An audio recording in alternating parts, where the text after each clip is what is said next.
Patrick came to us, another in our long line of the distinguished NOAA Corps students, many of whom have gone on to become admirals. No pressure. And a few more who are in line to become admiral, we hope. So this is a unique program for us in that we get students who are committed already to doing hydrography because of what they do. They come and have 3 years to be with us typically and work on what we hope is the future of hydrography, so that that gets embedded into the NOAA Corps and lifts the entire program as they go forward into more senior positions in their careers. Patrick came to us from the NOAA ship A Hydrographer 2. And so if you haven't seen it already, because you're not in the NOAA Corps, it's a fantastic ship to be on. Very versatile, looks very much like the Gulf Surveyor, or rather the Gulf Surveyor looks very much like it since it preceded it. And it's a great ship to be in, and it's a very effective platform for doing development work as well.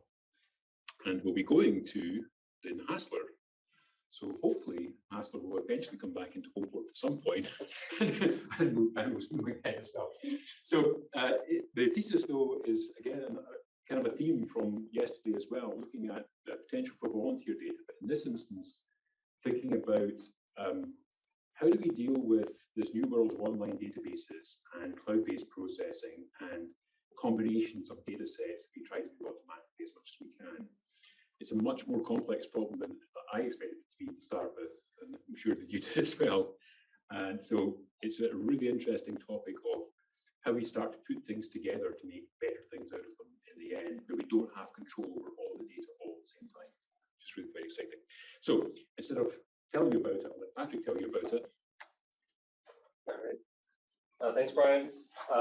Good morning to those that don't know me online or in the room. I'm Patrick Debroisse, and this morning I'll tell you about advancements we've made towards the automation of volunteer and authoritative bathymetric data comparisons for reputation analysis. So hydrographic offices have a need to map extensive areas around the world. They're very limited resources for this large task. Volunteer bathymetric information is an existing data set, but determining its quality is difficult because of a general lack of metadata. Comparison of this data to an authoritative data source is a developing method for determining this quality. But the data discovery and management portion of that is still cumbersome. And so my goal was to ease the burden, specifically the data discovery and management of all this data, then to initiate a comparison algorithm, and then collect the results from that algorithm. So as of March of this year, 50% of the US exclusive economic zone, or EEZ, was considered unmapped to modern standards. So in this graphic, the yellow denotes the EEZ, and anything in red is considered unmapped to modern standard. Worldwide, that's 76% of the world oceans are considered unmapped to modern standards. So in this graphic, anything in blues or purples is considered unmapped. So how do we help close this large data gap with the existing resources available? There are folks working around the world on this problem. One of these, or one option that's available to us could be to use volunteer data from civilian and otherwise non-mapping vessels. This would constitute a large number of vessels, often sailing in areas of interest or areas of sparse data.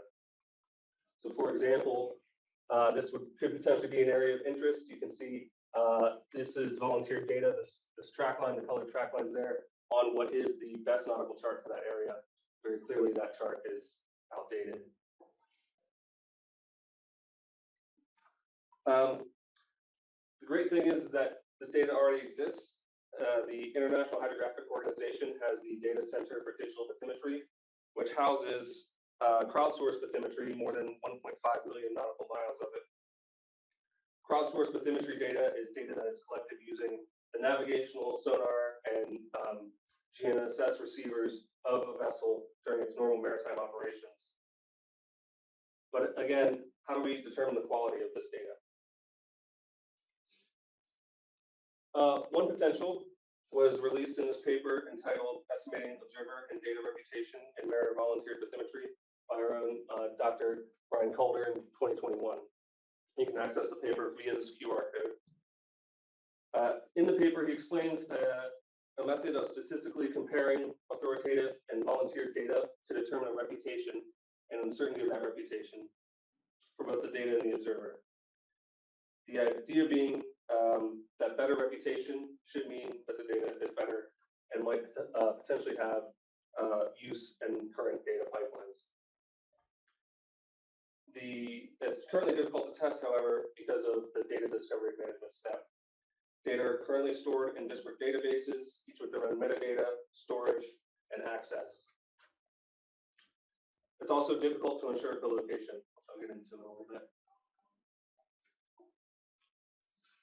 Another option released this year at the US Hydro Conference in Mobile was described by NOAA's Anthony Clem and Lieutenant Taylor Crable. You can access their paper via this QR code. They describe a method where they process this data similar to what's done manually now, where VBI data is brought in, tide corrections are applied to it. They then do a comparison to authoritative data to determine the draft of the vessel, of the sonar on that volunteer data vessel. And then they produce a finalized grid and determine a category zone of confidence. So in either case, what's required in order to do this? Minimally, for volunteer data, we need depth, the time that depth was found or taken, and the location of that depth. For authoritative data, we require depth and the location of that depth. The Calder algorithm also requires vessel length. There are other forms of metadata that could be available to us, such as attitude, motion, sound speed, vessel offsets, but often these are not available to us with volunteer data. So where do we get it? In the case of volunteer data, we're going to the Data Center for Digital Bathymetry. It houses this crowdsourced bathymetry that we're interested in. It's accessed via a web interface, which you can see here, or in which data is stored in the GeoJSON format, which is a both human and machine readable format, which makes it convenient to understand what it's showing you. And it's accessed, again, either through this web interface or there's another way to access it through an application programming interface or API sort of screen. Additionally, the data is stored in CSV format and Amazon Web Services S3 bucket.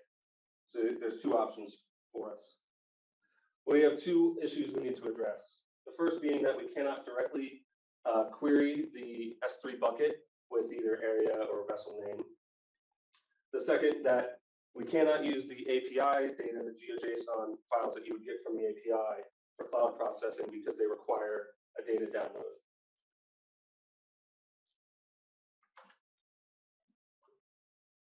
In the end, we decided to go with the CSV data that exists in the S3 bucket. As you can see here in the red box, it contains the data we need. So we've got location, we've got our depth, and we've got time. So we check that box. Importantly, though, it's easier to access programmatically, which allows us the option of cloud processing or deploying the algorithm to the cloud. For authoritative data, we're using the National Bathymetric Source, which is the database of authoritative data in the United States.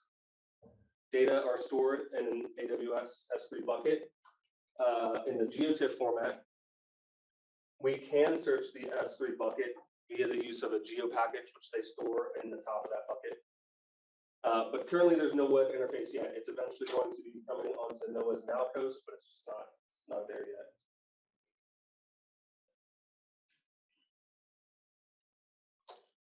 And so again, we can show that this data contains what we need minimally. So it has elevation, what they call elevation, or depth, and also the location of that data. One of the issues we have to overcome, however, is that the naming convention for tiles in the NBS is different from the naming convention for Marine Chart Division's electronic navigation charts.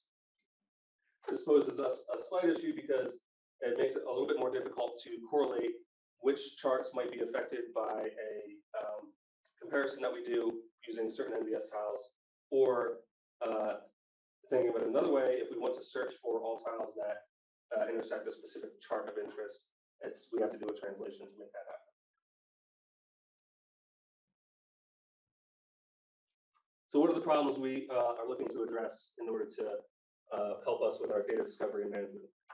First one is we cannot search the DCDB's S3 bucket by area or vessel name directly. The NBS geo package must be opened in a third-party software currently in order to visualize the search, which makes it difficult to ensure collocation. There is no direct correlation between the NBS and OCD tile names. Again, it's difficult to ensure collocation because you can't search both databases at the same time through the same interface. And again, it's a little bit difficult to visualize. And then finally, how do we store and manage whatever files we find? There are some cases where you get very few files, and that's easy to do manually.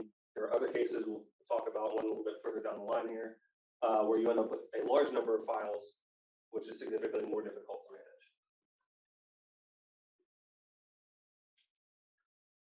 manage. So now I'd like to introduce my program. I call it BBI Compare. This is an open source program constructed using the Python programming language. Its aim is to fix the data discovery and management issue when trying to conduct these BBI comparisons. It searches the DCDB for crowdsourced bathymetry data and the NBS for authoritative data, and then outputs any captured files into a programmatically constructed data management structure.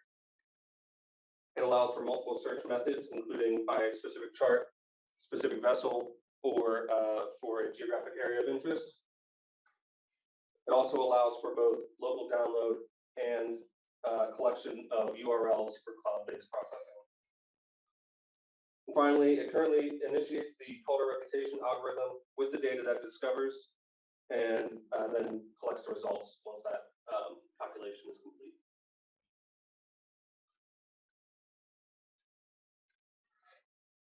So VBI Compare automates the search for this data via the use of APIs and the S3 buckets. It does this programmatically, replacing the use of web interfaces. It builds a file structure on the local machine for automatic data management. It discovers the data and either downloads it or collects the S3 URLs, depending on what the user has asked it to do. S3 URLs, again, are specifically useful for us for the potential deployment of this, of an algorithm to the cloud. It uses included WGS84 data within the files that it finds to ensure geographic collocation from both data sources, and it provides visual and textual confirmation of both collocation and progress to the user. And finally, again, it initiates a comparison algorithm automatically if the user chooses so, and then we'll collect the results and store them for the user for later use. There are sort of three questions that you could ask to pose to VBI Compare. The first one is, you might know a vessel or vessels of interest, and you want to know what NBS data those track lines should be compared to. You might know a specific chart or set of charts that you are interested in and want to know what DCDB track lines cross those charts. Or you might not know either, but you might have a geographic area of interest. And so you could ask VBI Compare to collect both the NBS authoritative data and the DCDB's BBI. So this is an example process flow that VBI Compare would go through. This is just for one of its use cases. This one specifically is for an area search of the DCDB first, followed by a search of the NBS. So once the user provides the minimum required data, VBI Compare takes the input box. I should say we're searching by area again. And so it's going to take the box that the user provides. It's going to first build the output data paths to the machine in the location that the user designated. It's then going to search the DCDB's API using that input box. it will get a GeoJSON output, which will contain a list of file names that intersect that area, along with the polyline geometry of each track line. So we'll collect those. It will translate those names from the convention in the API to the convention in the S3 bucket. That's this step here. It determines if the objects exist in the S3 bucket. There are occasions where there's data within the API server that are not available in the S3 bucket yet. So if it's not available, it skips that file. If it is, it collects the S3 URL for that file, appends it to a text file, which it then stores for later use. Once complete with the VBI steps, it then uses the track line geometry that it collected to do an intersection search on the Marine Chart Division's API to determine which marine nautical charts intersect the track lines we've just collected. It then determines the bounding box for all of those charts and performs another intersection analysis against the geo package that's stored in the NBS bucket. Any NBS tiles that intersect those marine nautical charts will be determined from that. If they exist within the bucket, we then collect their URL, append it to a text file, and save it for later use.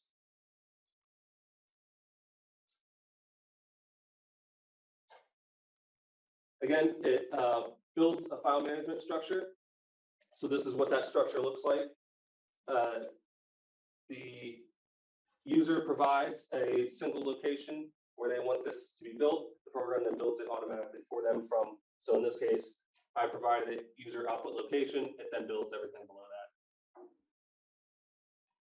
It automatically places each file in the appropriate folder. So for DCDB, we're placing it in folders based on vessel name. For NBS, we're placing it in folders based on the name of the NBS tile.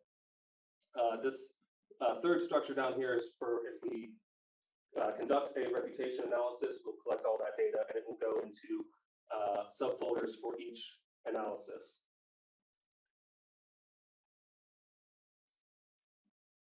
It builds and saves these text files that I've been talking about and also places them in the structure. And again, the user only needs to supply one location for that. So how, again, do we address the problems that I talked about earlier? So as I said, the S3 bucket for DCDB can't be searched directly by area or vessel name. And so we use the API that same as is used by the web interface to determine the file names. From that, we translate those into the convention for the S3 bucket. The NBS geo package must be opened in a third-party software to visualize. To address that, we query the program, the geo package programmatically, and then display the output to the user in VBI compares monitoring window. There is no direct correlation between the NBS and MCD tiles. So we determine the NBS tiles that intersect the desired marine nautical charts using area. They both use WGS84, or we have the ability to use WGS84 to correlate them. It's difficult to ensure collocation, and so we use geometry from one data type query to inform the second and display the results to the user. So for example, as we talked about in that sort of walkthrough of a case, the program will use the geometry, for instance, of a track line to then search for all charts and NBS tiles that intersect that track line. Also, similarly, you could have it search for a chart and it will determine all the track lines that intersect that chart. And finally, how do we store and manage the data discovery files? We do that programmatically by constructing a directory tree structure. We are able to automatically move old files into archives or corrupted files into archives if necessary, and associate files. This specifically to the algorithm functions, we associate required files using random number tags.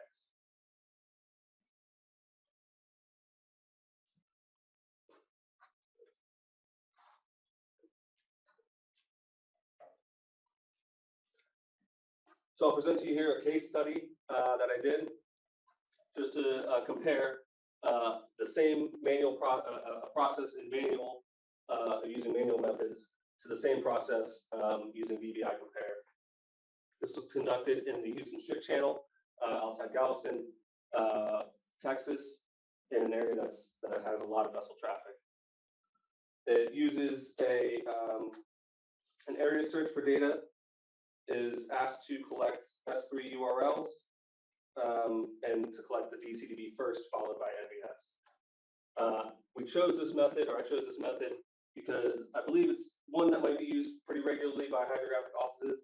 Additionally, it puts VBI compare through the most number of steps, and so it taxes the program pretty heavily. So we'll go through the manual case first. The first step was to go to the DCDB's API interface, provide it with the area of interest. That's this box here. Provide it with other information, and then get out of it a GeoJSON text output, which contained file names. So this is an example of one file that was found. There's obviously a list of them here. The result was 1,000 track lines in this area. So the area of interest is this yellow box. All those pink lines within that box are vessel track lines within the DCDB. We then had to use Excel, Microsoft Excel, to utilize string manipulation formula to translate those track line files that I pointed out in the JSON output into S3 URLs. And so this is what that looks like, the final product of that step. We then copy those, append them to a text file, and save that text file for later, just like VBI compare does. This step took me 17 minutes to complete. And it should be noted that I didn't collect any track line geometry. I started to. I found it to be very, very cumbersome, and I was starting to have trouble managing where I was putting that data and controlling it. So I eventually stopped doing that. Over 1,000 lines, it would have taken me a very, very long time. Instead, because I know I can search the NVS geo package by an area, I determined that it would be okay to continue going using the original search area rather than the trackline geometry.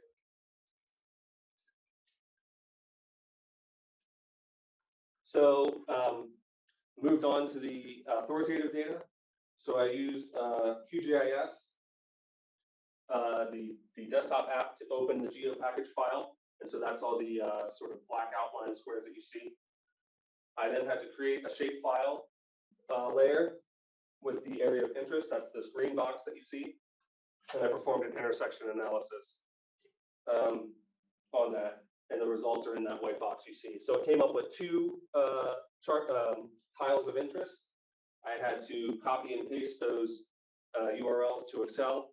Again, use string manipulation formula to translate those from HTTP URLs to S3 URLs, then copy them to a text file and save that file for later.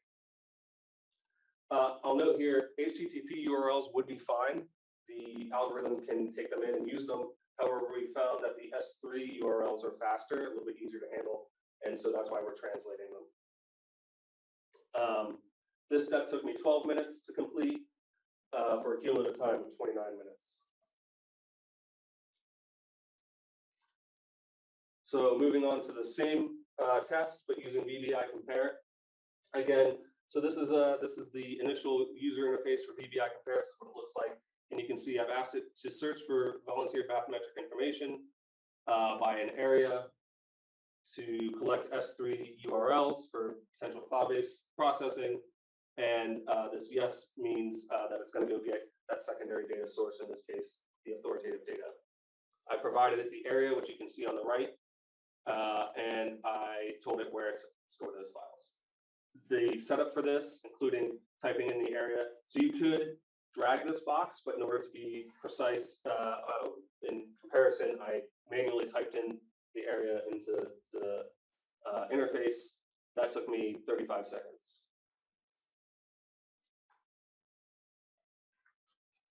So This is the output for VBI Compare. The left or the window you see here is its monitoring window that pops up when you start or when you run the program. The query resulted in the same 1,000 lines for the DCDB within that area of interest. That step took 31 seconds. It then, because it had all of the trackline geometry, it then went out and determined all ENC nautical charts that intersect those track lines. It did that in 13 seconds. It then used all of the areas for those marine nautical charts to determine the NBS tiles that intersect these track lines of interest. And so you see those in purple. That step took 1 minute and 30 seconds approximately. And so what you see here in this monitoring window, I've blown it up a little bit larger. All the track lines are in pink. All the marine nautical charts are in green, like you see, and all the NBS tiles are in purple. In total, this took the program approximately 3 minutes to complete. I should note, I ran this test a few times. This was sort of the average time, or one of the ones that fell on the average. I ran it several times upstairs, and depending on the number of people in the building, I was as fast as about 2 minutes and 30 seconds, and as slow as about 3 minutes and 30 seconds. So it does depend a little bit on your bandwidth. So just to compare the results, the manual test was 29 minutes total versus 3 minutes for VBI Compare. It came up with the same 1,000 track lines. VBI Compare came up with far more NBS tiles. It was also able to tell the user the names and the number of nautical charts that could be affected by any comparison that's performed on this data. We should note that the manual step required some programming knowledge. Again, I used Excel and some formula, some string manipulation formula to translate those file names to S3 URLs. If you were to do this by copy and paste, so truly manually, it would add a lot of time. Whereas on the opposite side, VBI Compare essentially for this purpose takes almost no training. And finally, VBI Compare automatically saved all of that data in a specific file structure, whereas manually I had to create a text file and then place it in a folder of interest. We performed an S3 URL collection, but the program can also do local downloads. So had we chose to do a local download, I didn't actually do that. It would take longer. Essentially, the program would have to go to each of those URLs and grab the file. Manually, you would have to click on each of those URLs or place them into your web browser, which would bring a file to your downloads folder, and then you would have to manually move those to your data structure of interest. And so you can see that while in both cases it would take longer to do, manual would be likely much longer. So key takeaways here: VBI Compare in this test was 89% faster than doing it manually. It resulted in 7,000% more NBS data. This is important to us because providing more data, so all NBS tiles along the entire length of a track line for a vessel to a calculation algorithm means that the algorithm has more data to consider, leading to likely more accurate calculations of reputation. We were able to show using VBI Compare the ENC charts that might be affected by any calculation on this data. And again, it took little to no training, or would take little to no training for a user, whereas manually I used Excel. Finally, I'll just touch on the fact that the program can initiate an algorithm, calculation algorithm automatically. And so I did this for one of the vessels in that test area. The algorithm ran using the data that it was provided, and it gives us an output. This is an example of one of those outputs. So we initiate it from BBI Compare using a batch file that BBI Compare creates. In that batch file, it tells the algorithm which steps to execute, where to access the data files that it needs to access, and also where to place the data files that it creates as part of its analysis. And so again, this is an example output. What you see here is for a vessel named the Genesis Patriot, which is a tug that was in the area. Over the length of a transit that it looked at, the reputation score for that vessel increased over the length of that transit, while the uncertainty of that reputation decreased. And basically what this tells us is that there's generally a good agreement between the data that Genesis Patriot was collecting using its navigational sonar to the authoritative data in that area.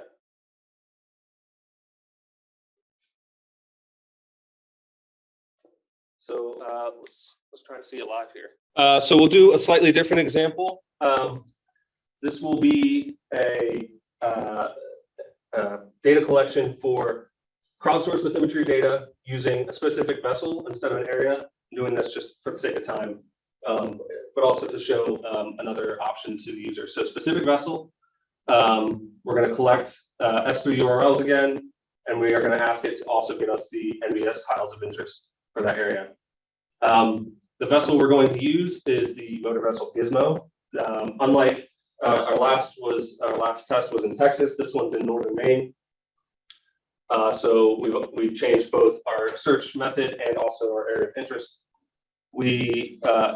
I told it where to put the files when it's done, and we'll click right here. A few things to notice. You'll see, so for instance, desired charts is not available to the user. It's grayed out, as is specific charts up here. I built in some some sort of error handling. So these pieces only come available to the user depending on what they've asked for. So in this case, I've told it that I want to do to collect DCDB, crowdsourced bathymetry. So it's not going to let me put in a chart. I actually did this to help myself because I kept putting the wrong data in the wrong box and it kept rolling up. And so now, right, the things in green you can use, the things that are not in green, you can't. So you click run and the monitoring window comes up. I'm zooming in here manually. You see the pink track lines have already come up. So it's done with its DCDB step.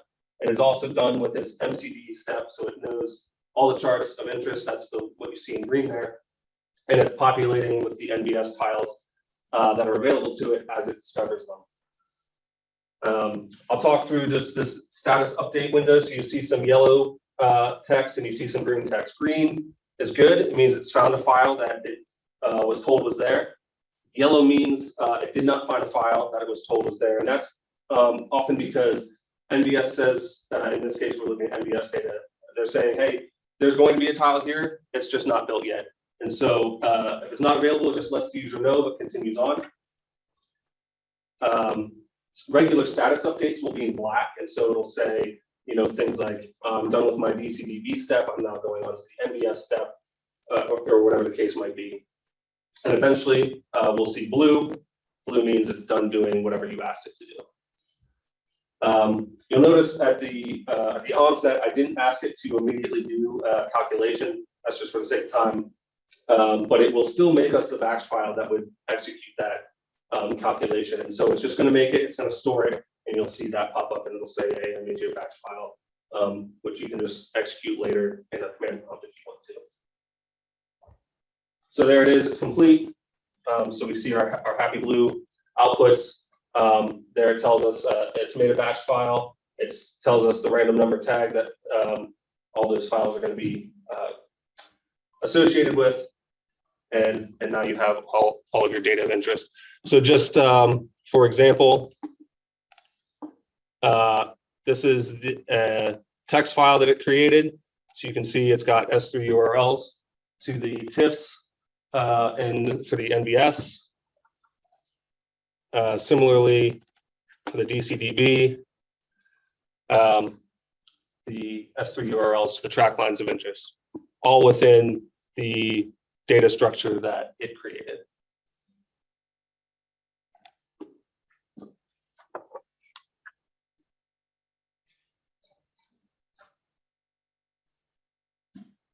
So future development of BBI Compare.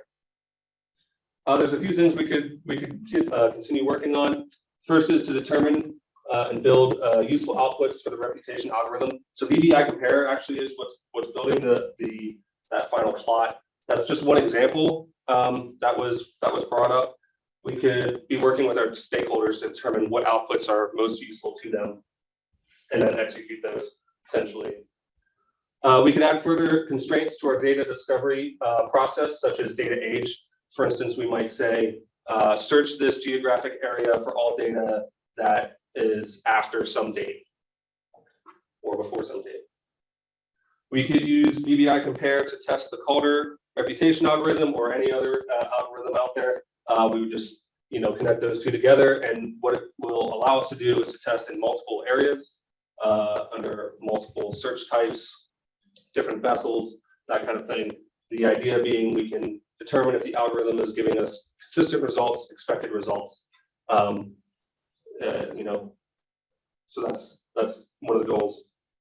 We could eventually package it for deployment, possibly in the Hydro or Hydro Office suites. These are existing hydrographic tool suites that are put together by NOAA and CCOM here. And because it's built in Python, I actually used with some help from folks that work on those programs, that it's very similar to other tools that are already existing in Hydro. We could expand the program to potentially handle other forms of BBI or authoritative data.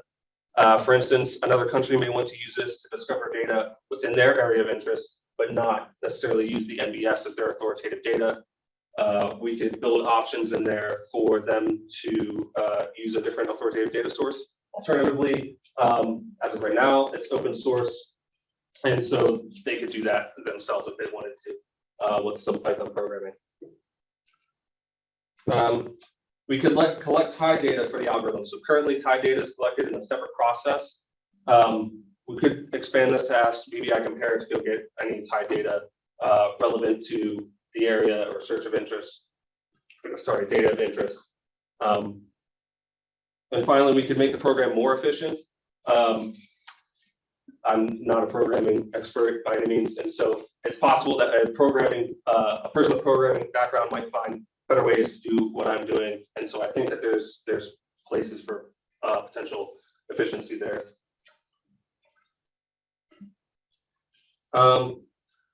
So I think using BBI Compare along with the comparison algorithm could eventually result in much faster analysis for BBI data analysis, allowing it to potentially be integrated into current data pipelines, and which could eventually help us fill data gaps and monitor existing data like I talked about in the beginning.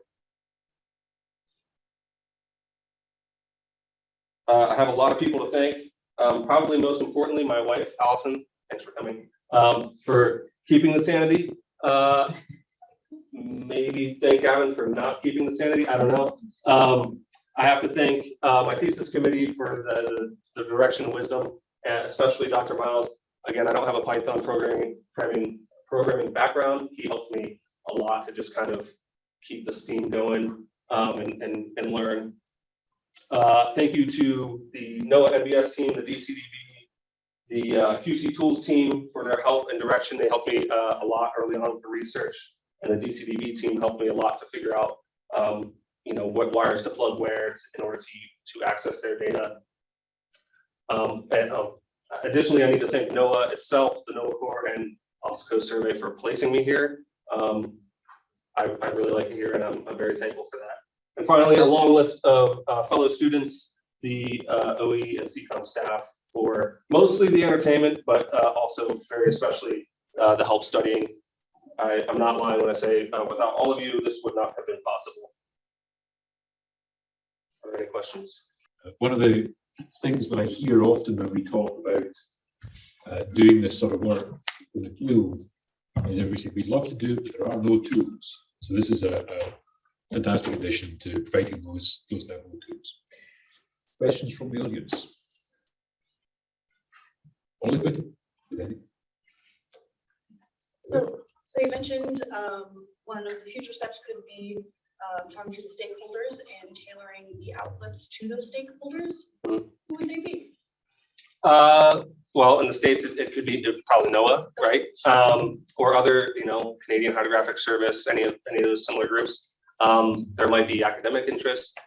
The list is endless, really. Who wants this data? But really, we need to know what's going to tell them how they want to use, or how do they want to use this data, and what's going to inform them the best in their ability to actually execute that. And is it we only just care what the reputation score is, or the uncertainty, or whatever. And so we need to make sure that we're displaying to them or providing them whatever that is. Do you think it has a place in like private sector surveying and like contracting companies? Yeah, I think so. I think you could see certainly crowdsourced bathymetry used as a way. This is sort of extra to my project, I think, but using this to process crowdsourced bathymetry data could definitely be helpful as like a pre-survey planning tool. Especially, I see a pretty good use there. In the civilian world, just for example. It also gives a very nice interface to finding the data in things like Blue Topo and so on, which is not, as you found, not trivial. Right, exactly. So for sure, yeah. So for instance, the Blue Topo, you could bring that in and you can see a nice 3D relief model, but if you don't know where to find the data, and you're left with the chart. But if you really want to see, which is a great tool, but if you really want to see sort of that 3D relief model, you have to know where to get the data. And one of the things that the VBI Compare does, you can just use it as a data grabbing tool versus a comparison tool. So there's sort of 8 methodologies through VBI Compare where all you will end up with is just one data set. So you can say, for instance, I'm very interested in this chart or this set of charts, and I just want the NBS tiles that cover those charts. I don't really care about the vessels. I just want those charts. VBI Compare can go get that for you. So in that way, it's not doing comparison, but it is still accessing that data for you. Eventually, those tools may eventually appear within something like NBS, but for now, at least, this gives us a way to get started and do those things, which is really advantageous. Yeah. Go first. Is there an end goal of complete automation? So right now, this is for a human to go out and find all the track lines or all of the associated information. Is the end goal to eventually be able to ingest this crowdsourced bathymetric data and immediately determine whether or not it's good for the chart and then it automatically gets put in the database to go into that chart? Sort of. There's been some talk about using this within the NBS itself. And so we're using something very similar. They've already started asking me for the code to where at some regular interval, potentially, it could search the DCDB and then for anything new after some date, and then ingest that, determine its quality, and then place it as another source into the NBS. So the NBS uses a wide range of sources. Currently, crowdsourced bathymetry is not one of them, and so it could be. And that's one of the things that's being looked at. Also in mind, the Thaddeus plan, where we started this path. Where we take over the world? Which I think I have already. The use case for me is that as we are collecting data through either the DCDB system we heard about yesterday or through the global models, I would like to have a mechanism to estimate the reputation of that data coming in, so we can then augment the data with that reputation for downstream processing. So that somebody can then say, okay, if I want to do a chart update, I know that this observer is good, therefore I should pay attention to these observations more so than the one over there that's kind of just on the edge, and have that capability. I would like that to run in cloud all the way. So the processing chain is all in the cloud. So there's something like this that can be fully automated rather than having the user interface. This is designed so that there's a user interface, but the code behind it is a library. So we could always pull off the user interface, stick it in the cloud, and then talk to it directly. And so we can do further processing like that. The more use cases like that we find, the better it is. Just before we go on to your question, just for those of you who are online, just to remind you, if you have questions, we're happy to take them. I have Chris in the back of the room here monitoring the chat. If you want to put your question in chat, I'll read them out for you.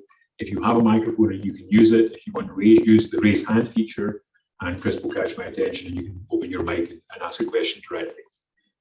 Since you can specify an area of interest that you're pulling off the DCDB data for, do you see this being a useful tool in the survey processing pipeline for pulling off third-party cross lines or data comparisons?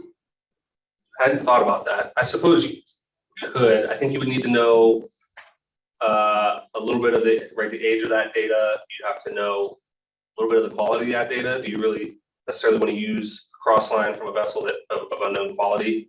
But it's certainly possible. I'd have to think about when you might want to use that, but the answer is yes, you could get at that data by putting in your H survey or whatever survey area you have, and you would get that data out. So the answer is you could. So there's one question online as well, which I'll take now, and then I want to go to the committee as well if we have other questions for you guys too. The question was from Matthew Rondeau, is at CHS in Quebec region. Matthew has has a bunch of wibble loggers at the minute, so he's very invested in doing this as well. And so the question was, do you envision adding on to this system something that would give you dangerous to navigation warnings, so that if you're doing the analysis and you find a dangerous to navigation, it could provide warnings, for example, by attaching it to something like CA tools where you can look at the chart and do chart comparisons? Sure, I think that's an option. Again, something I hadn't exactly thought about, but again, VBI Compare creates those output, that graphical output, and so I suppose that there's a way where if, especially if the reputation score of some vessel is good, it could highlight a spike in a sudden spike in reputation loss there. Additionally, I think there will be eventually a way to where you put a chart in and compare it. So currently we're comparing a vessel to a chart or to NBS data. You could do that in reverse. And so that might be another output of that specific operation, whereby it goes and it compares that NBS tile to that vessel of high reputation. And again, if there's a spike of some amount, negative in reputation, we could highlight that. So I certainly think the possibility is there. We just have to think about how to do it, how to execute it. And because it's open source, that's available for anybody to do. It doesn't have to be something that you do. Sure, absolutely. Right. Committee, Andy. Well, our brilliant audience has asked most of the questions I was going to ask. Well, this is the thing is, being on the committee, because I've read the thesis 3 times or 4 times now, I've asked all the questions I want to ask. But I do have one question left. So it's similar to the other things that have been asked, but the program runs through, finds these things, it sends off to the reputation analysis.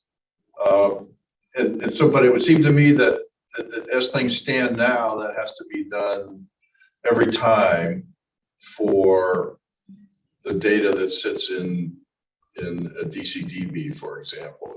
Is there a way to feed back what you get using the reputation analysis through your VBI Compare back to the database to annotate the quality of the observer, for example? Currently, there's not. There has been talk. Brian and I have talked in the past about, one of the things we need to do is figure out how to store what is the reputation, because then again, a subsequent analysis, your start point could be that reputation, and it could be amended, based on new data or whatever. And so I think a mechanism like that is going to be helpful, but does not exist now. But I think it's going to be an important piece of that process sometime in the future. It's actually, as of last night, it's part of the working group work plan for next year. Okay. We got a lot of smart Time around. So I'm on the Edge working group for this, and there are a bunch of requests for some working groups in that process. one of which is data lifecycle. And one of the items I put in the work plan last night was modifications to the data structures to include things like reputation, uncertainty estimates, motion time series, heading information, title corrections, and so on, none of which can currently exist in the database. As far as the database is concerned, I haven't talked to them directly about this yet, but what they've told me in the past is, as long as you can maintain the minimum information we need to feed our database, anything else you put into that file, we will ignore. And so I think that gives us the opportunity to say, to augment the current data formats to include the extra information without breaking what they currently do. As long as we don't break what they currently do, I think they'll be perfectly okay with the idea. At least that's what we found in the past, where I'm looking at other Brian over here. That's what we found in the past working with them. It's, you know, as long as we don't break it, they're generally okay. Questions, Brian? Okay for them? So I have one. Those of you online, last call for questions. Do you want to take a minute or raise your hand? We're going to move on because we actually need to get out of this room. There's another class coming in as well. I have a question for you. It's a more general question rather than a detailed technical question.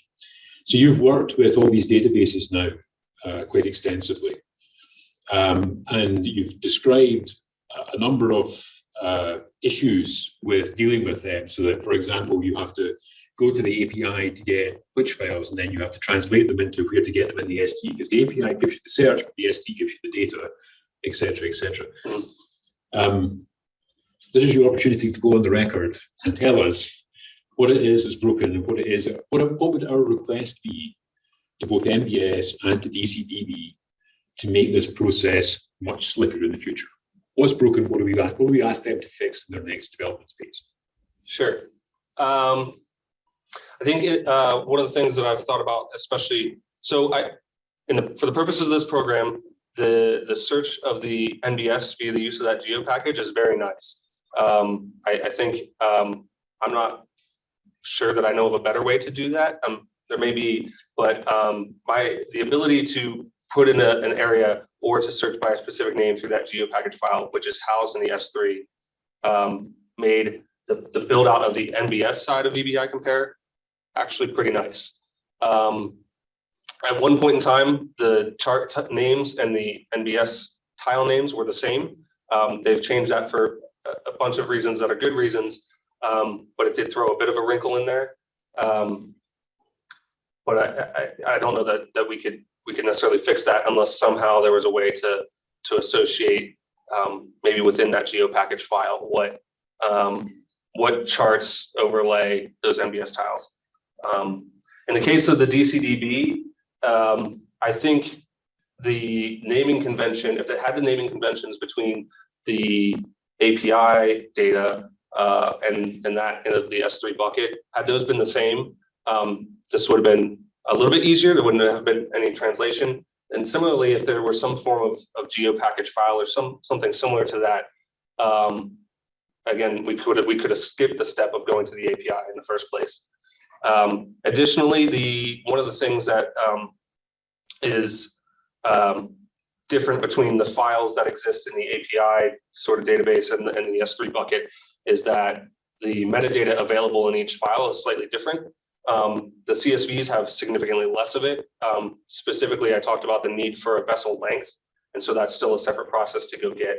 I would advocate for a little bit more metadata maybe in those CSV files, or similar to how the geo package works in the NBS, just some top level file that has all, a list of vessels along with whatever characteristics are available to them, just to make that search for that metadata a little bit easier. Just to be clear, the vessel length piece is because my algorithm needs to know when the ship's moving, and so it works out at speed over ground, and if it moves more than a vessel length, it considers it to be underway in a transit, and can start doing comparisons. So that's my fault. Okay. I'll also note, I see online, NBS is going to be available on NowCoast to visualize today. So, yeah, thanks to John Kelly. No more questions online? Good. Any final questions in the room before we wrap things up for now? No? All right, then please join me in thanking Patrick again.